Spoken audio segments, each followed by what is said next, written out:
we have another problem। और ये worked out जो एनसीईआरटी का है उसका तीसरा प्रॉब्लम है। इससे पहले जो था वो दूसरा था। प्रॉब्लम जैसा कि आप देख सकते हैं कि एक ऑब्जर्वर है, फिगर हम लोग बनाएंगे, यहाँ खड़ा है, उसकी आँख है और यहाँ एक चिमनी, चिमनी के टॉप से देख रहे हैं angle of elevation of the top of the chimney from the horizon. मतलब यहाँ यदि आँख है तो इस ये एंगल कितना दिया हुआ है 45 डिग्री। और तब पूछ रहा है कि चिमनी का हाइट कितना है।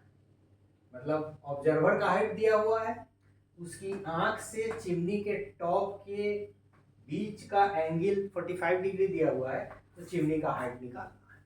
अब बहुत सारी चीज़ें हम लोग बनावट से इसको करेंगे।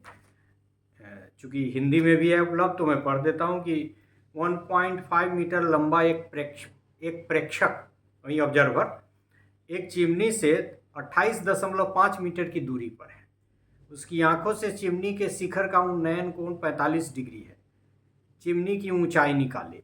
मतलब यहाँ ऐसे यदि चिमनी है तो ये डिस्टेंस चिमनी और उस ऑब्जर्वर के बीच का दिया हुआ है, मतलब दिस पार्ट, इसकी ऊंचाई दी हुई है और इसके आंख से ये एंगल जो है सो दी हुई है, तो इसका ये हाइट निकालना है। हिंदी में भी वही कह रहा है। तो इट्स वेरी सिंपल, सिर्फ यह है कि प्रॉब्लम को ठीक से पढ़ना है और समझना है। अब आप देखिए, हम फोटो बनाएंगे। पहले ये मान लीजिए कि ए बी जो है वो ऑब्जर्वर है और सी डी जो फिगर इसमें है वही हम लेंगे,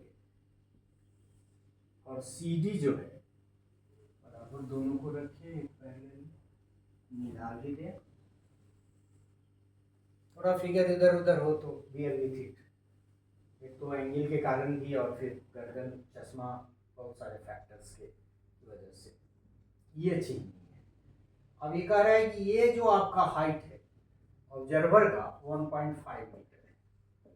मान लीजिए यहाँ थोड़ा नीचे माने, क्योंकि गर्दन से नीचे आंख होती है तो यही ले आओ, लेकिन ये एक एंगल बनता है यहाँ। अब ये आपको मिला देना पड़ेगा इससे, इसको पहले ए बी और ये जो चिमनी है वो सी डी। ये आंख से एंगल कितना 45 डिग्री, ये 45 degree. B D is given और दैट इज 28.5 मीटर। अब आप देखिए, एक तो फिगर से भी और ज्योमेट्रिकली ये आपको दिमाग लगाना पड़ेगा कि जब ये 28.5 है तो ये भी 28.5 है, और ये यदि 1.5 है तो ये ई शायद दिया है हमने, ई दे दिया, तो ये आपका ये भी कितना हो जाएगा 1.5। मतलब ये कि angle is given that is C A E is equal to 45 degree. दूसरा B D is equal to A E is equal to 28.5 metre. In the same way, AB is equal to ED is equal to 1.5 meter. No doubt. Then आपको निकालना क्या है? You have to find CD is equal to what? And this CD we can write if this CD is equal to this CE plus ED.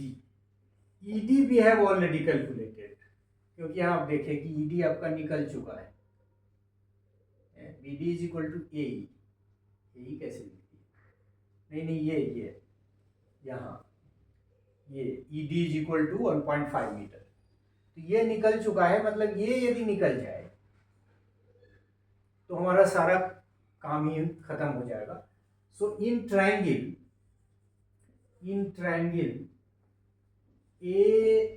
ACE we have, angle का मान है और आपको निकालना ये है, तो ऑब्वियस है tan का फॉर्मूला लगेगा तो हम लोग लिखेंगे tan, कहाँ गया, tan 45 डिग्री, tan 45 डिग्री लंब CE बटा आधार AE, राइट। tan 45 डिग्री 1 होता है, आप जानते हैं। Then 1 is equal to CE बटा AE का मान हम लोग निकाल चुके हैं 28.5 metre, and this implies that CE is equal to 28.5 metre. ये सवाल, इसको इक्वेशन 1 मानते हैं। हमको निकालना क्या है, ये टोटल निकालना है। तो अब हम लोग क्या करेंगे कि फिर दूसरे एंगल से निकालेंगे। ये तो निकल गया, अब CD निकालना है। तो CD यहाँ इक्वेशन 1, इसको भी मान लें या फिर फ्रेश लिख दें, इसी को इक्वेशन 1 रखें। There are plenty of ways to solve the problem, you can adopt your own वे।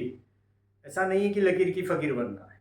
हम इसको 1 इसको 2 करके भी सॉल्व कर सकते हैं, और इसको 1 नहीं माने, इसी से 1 से वैल्यू निकाल के। So since CD is equal to CE plus ED, और एक वैल्यू आपको पता है CE 28.5 मीटर, प्लस ED का वैल्यू भी आपने यहाँ देखा कि निकाला हुआ है, तो 1.5 मीटर। तो जब ये दोनों को आप जोड़ देंगे तो इसका वैल्यू हो जाएगा 30 मीटर। तो सवाल से सबसे पहले तो करेजियस रहना है, घबराना नहीं है, और घबराएंगे नहीं तो बन ही जाएगा। It is not so difficult. Figure से ही भविष्य में भी आपको काम देगा।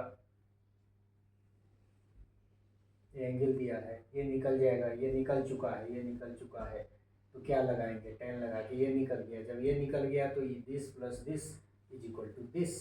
सो the height of the chimney is equal to 30 metre. Thank you.